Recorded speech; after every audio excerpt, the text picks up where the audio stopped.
చపాతీ ఎప్పుడు చేసినా సాఫ్ట్గా రావాలంటే ఇలా ఒక్కసారి ట్రై చేయండి. ముందుగా అయితే ఒక మిక్సింగ్ బౌల్లో మీకు కావాల్సినంత గోధుమ పిండిని తీసుకొని కొద్దిగా సాల్ట్ వేసుకొని కొద్దిగా వాటర్ అనేది పోసుకుంటూ మనం చపాతీ పిండిలో కలిపి పక్కన పెట్టేసుకోవాలి. మనం పిండి కలిపేటప్పుడే ఒక విషయాన్ని అయితే బాగా గుర్తుపెట్టుకోవాలండి.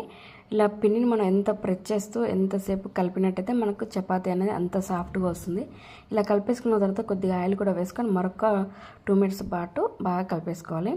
ఇలా కలిపేసుకున్న తర్వాత మీకు ఎంత సైజు చపాతీ కావాలంటే అలా ఆ సైజు బాల్ అయితే చేసేసుకోండి. ఇలా చేసేసుకున్న తర్వాత పిండిలో డిప్ చేస్తూ చపాతీలాగా కొద్దిగా చేసిన తర్వాత పైన కొంచెం ఆయిల్ వేసుకొని మరొకసారి ఫోల్డ్ చేసుకొని మరొకొద్దిగా ఆయిల్ వేసుకొని ఇలా మరొకసారి ఫోల్డ్ చేసుకొని ఇలా చపాతీలా మరీ మందం కాకుండా మరీ పల్చగా కాకుండా ఈ విధంగా చపాతీలా రుద్దేసుకోవాలి.